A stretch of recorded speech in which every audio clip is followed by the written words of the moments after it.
This film needs explaining, doesn't it? I don't know. Where do you think it needs explaining? On your channel. As a matter of fact, I'm on it right now.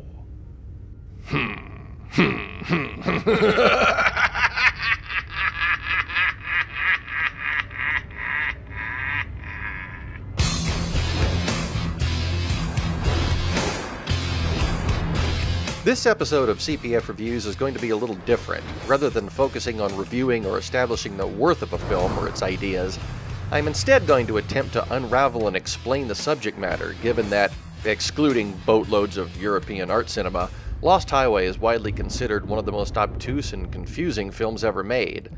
Unlike the aforementioned art films, it presents itself in a familiar package, that of a noir thriller about marital infidelity in the tradition of James M. Cain. Indeed, Barry Gifford, who co-wrote the screenplay with David Lynch and whose novel Wild at Heart had been the basis for a previous Lynch film of the same name, described the story as Double Indemnity meets Orpheus and Eurydice. It sounds vague, but it's actually a fairly good description of the film. Double Indemnity is about a scheming femme fatale who plots to cash in on her husband's demise by playing a would-be Romeo for a fool, and the Orpheus story is about a man who journeys to the underworld to try and retrieve the woman he lost to no avail. Lost Highway tells a story in a sort of elliptical Mobius strip fashion, so I'll be jumping around in the narrative as I dissect it. I'm going to assume from this point on that you've seen the film, or simply don't care about spoilers. We open on a shot of protagonist Fred Madison looking thoroughly shaken and strung out by what we don't yet know, though it's very likely that the scene follows the murder of his wife.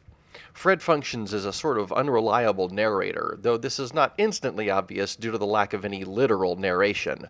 About 40 minutes in, Fred, upon supposedly discovering the murder, attempts to stand and is knocked back into his chair by a detective as the action suddenly jumps to the police station, suggesting that all that came before was Fred's account of what happened.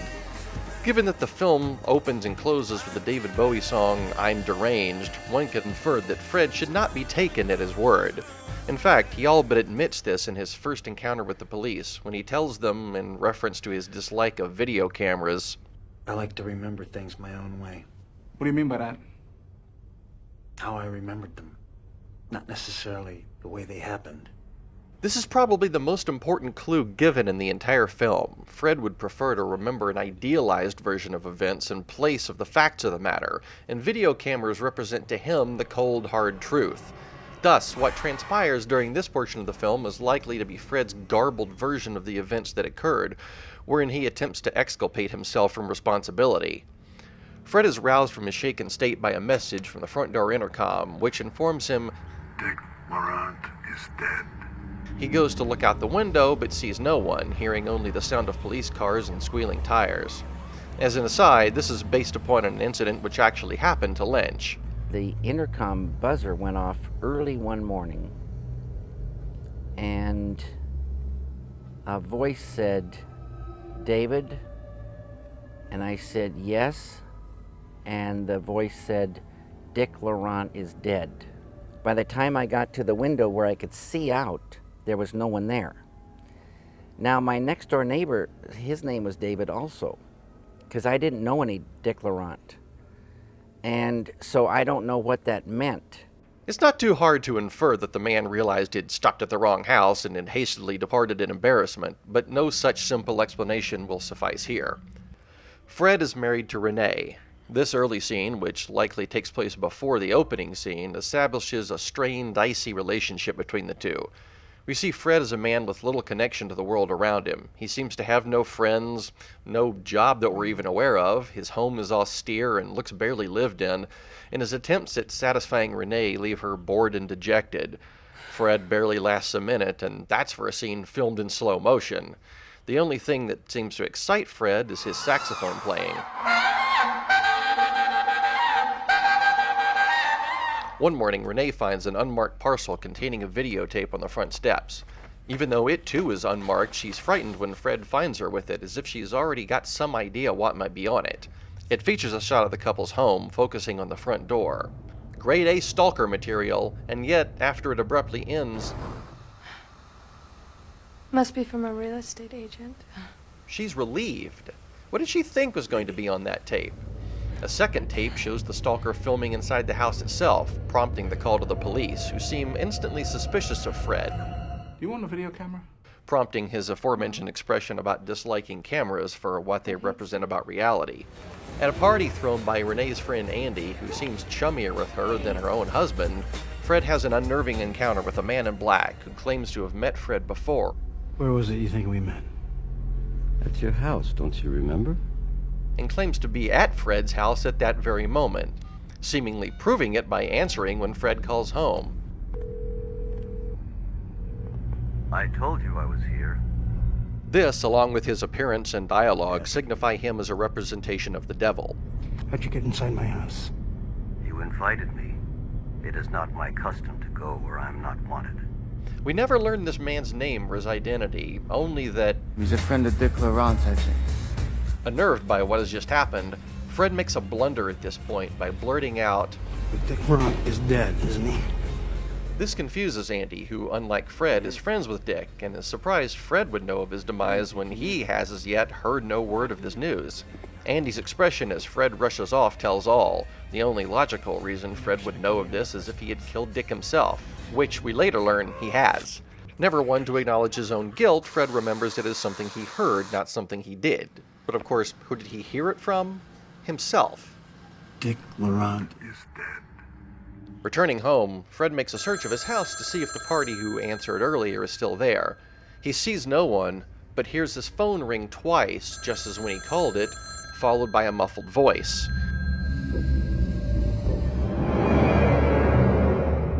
Despite this, he tells Renee no one is inside. As the couple prepares for bed, Fred suddenly wanders off through the darkened house as Renee calls to him. Fred, where are you? This scene was described earlier by Fred as a dream he'd had. Dream last night. You were inside the house.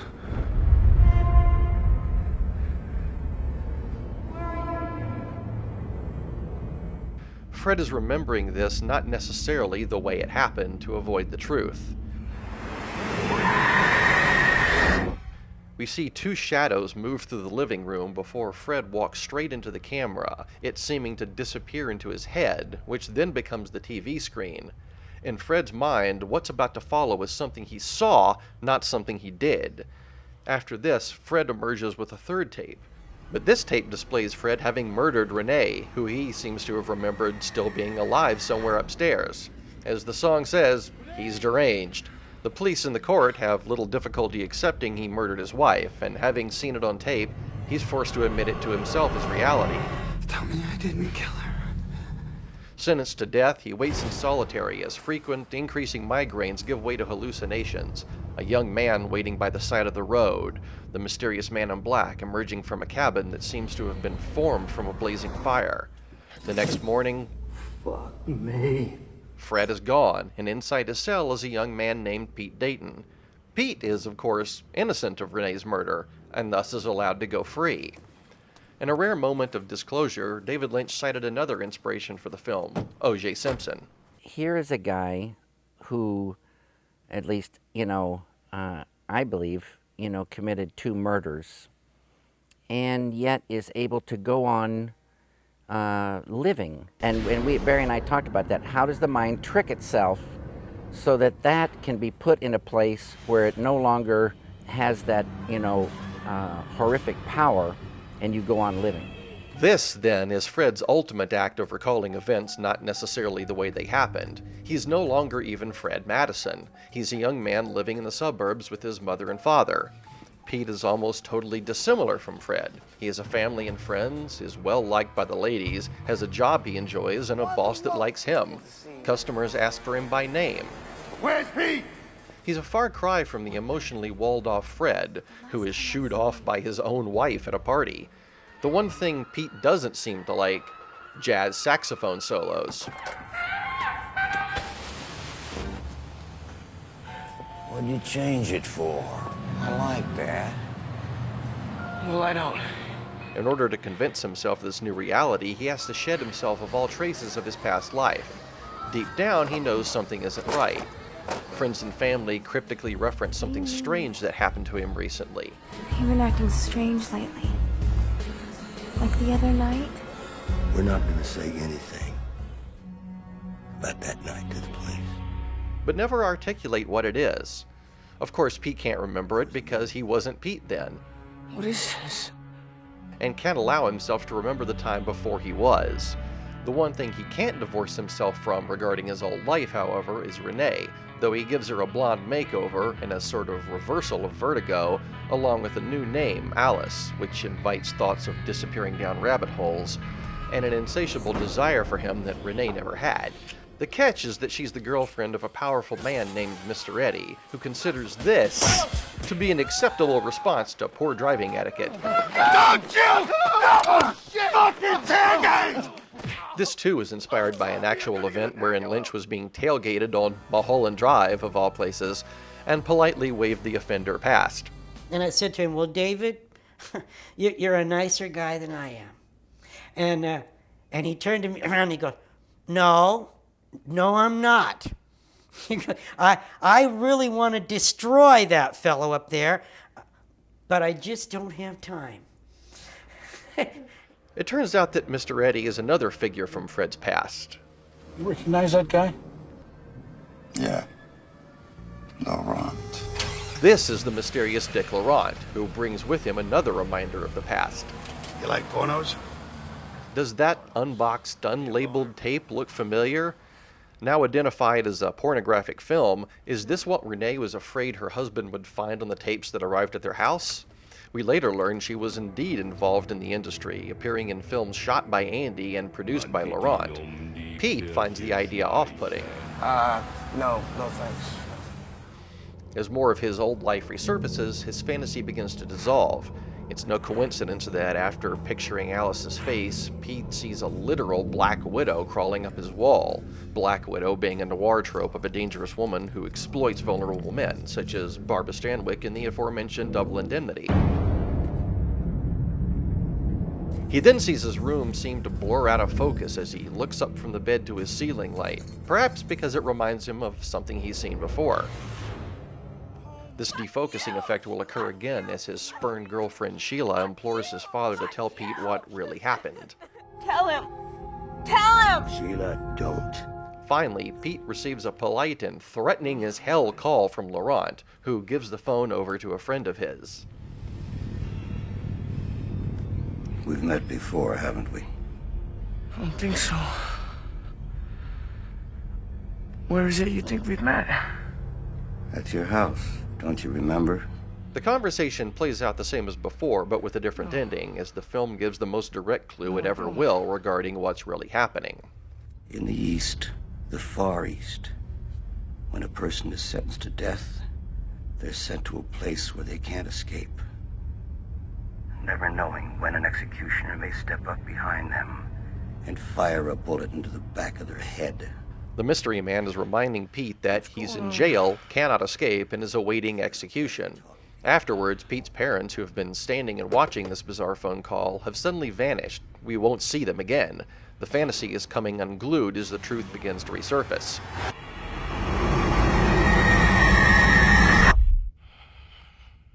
Alice also begins to change in his mind. She tells him of how she became involved with Mr. Eddie, but over the course of the story, she goes from seeming frightened and victimized to being confident and in control, even as the situation worsens. Pete's attempt at idealizing his recreation of Renee are failing, because he doesn't believe she was an innocent victim, but a willing participant. Why didn't you just leave? You liked it, huh? Things don't improve for this picture when, as they attempt to rob Andy, another figure from his old life, Alice shows little emotion when things go terribly awry. I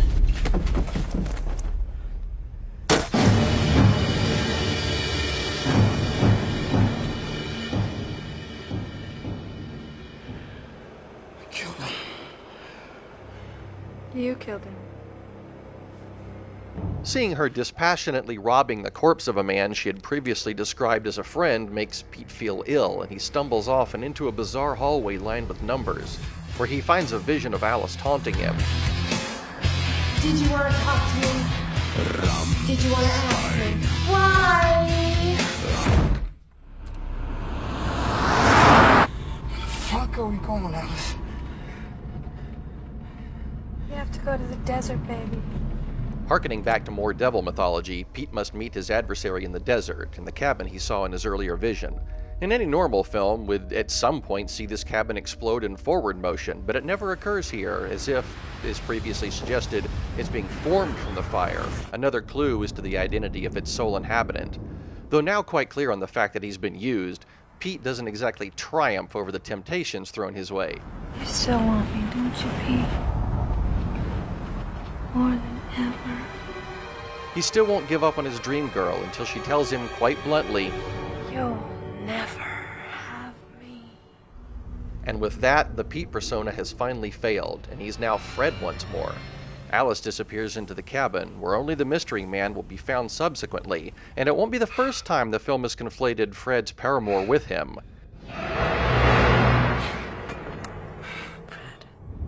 Here I am. Still, Fred tries one last time to hold on to the alternate reality he's created. Where's Alice? Alice who? Her name is Renee. We see that the man in black is the one with the video camera, or more importantly, the one who's the voice of the unvarnished, ugly truth. And your name?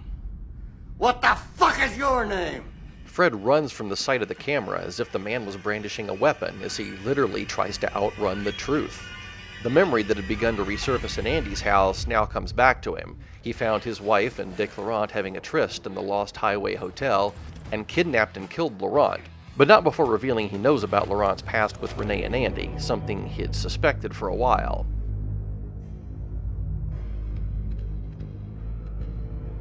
So who is the mystery man? He seems to be partnered up with Fred, though sometimes he's there and sometimes not, as if he might just be a figment of Fred's imaginings. He gives the impression of a figure of pure evil, as even though he's introduced as a friend of Dick Laurent's, he shows him no loyalty. He seems poised to give Fred an alibi for Renee's murder by setting up a false narrative of a stalker, only to stab Fred in the back by filming the murder itself. Is he just a function of the truth as it tries to break through Fred's delusions, or was he based on a real person, such as a detective or a hitman hired to find out the truth about Renee and assist in her killing, one who was lying in wait at the house the night of the party? Was he that mysterious second shadow in Fred's house on the night of the murder? Is he a Mephistophelian figure who promises rewards but seems ready to renege on the deal, condemning Fred to a cycle of trying and failing to achieve what he desires? There's things that have to happen, information that has to be given for the thing to go, and the mystery man, provided that. To say with words anymore would not be good. You didn't really think it'd come clean on that one, did you? As for co-writer Barry Gifford, he opined that, I don't think it needs an explanation at all. It was never meant to confuse.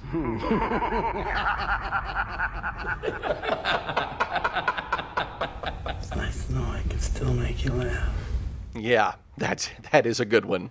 The film ends where it began, with the message delivered into the intercom, followed by the sound of squealing tires and sirens, as Fred, like the mystery man, seems to be in two places at once, riding past himself on the Mobius strip of his cycle of failure, either in some metaphysical hell or simply within his own tormented mind. We close as Fred seizes again, possibly beginning the cycle anew, or possibly for a far more prosaic reason. Fred Madison, here's my order that you can put to death in the electric chair. So that's my take on what's happening in Lost Highway. I like that. Am I 100% sure that this really is what's happening in the movie? No. While I think it's a solid way to read the film, the fact is that the penultimate scene actually throws several entire boxes of tools in the works, where we see the detectives working on Fred's case appear with the two detectives following Pete in the same scene as they investigate Andy's death. It's not clear where in the course of reality this is meant to have happened, though the party guest being questioned in the background suggests that it was later the same night, perhaps after the death of Renee. The cops seem to regard what's happened as if it's literally what took place, noting that a rival for the affections of Fred's wife seems likely to have been killed by Pete, and concluding, I think there's no such thing as a bad coincidence. is this suggesting that Fred actually turned into Pete, as well as relived certain parts of his life so as to end up back where he started? This could be part of Fred's continuing delusion, but why would he be imagining events in which he played no part? On top of that, Lynch's original screenplay features a few more scenes with Andy which occurred after Fred's arrest but before his transformation into Pete, also somehow suggesting a more linear order of events. While one might argue that ultimately cut scenes don't really count in determining the course of the story, it's worth noting that Lynch cut the scenes for pacing reasons and not because he felt that they simply didn't make sense within the narrative. Perhaps in the end, the entire film is Fred's fractured recollection of events, both true and imagined wholesale. After all, it closes with the same song that opened it, suggesting all that came between was in fact deranged.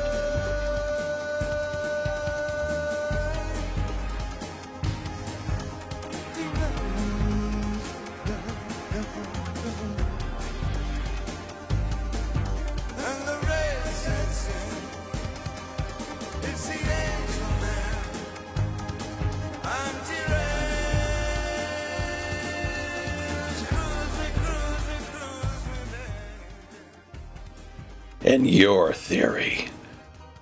What the fuck is your theory? Leave it in the comments.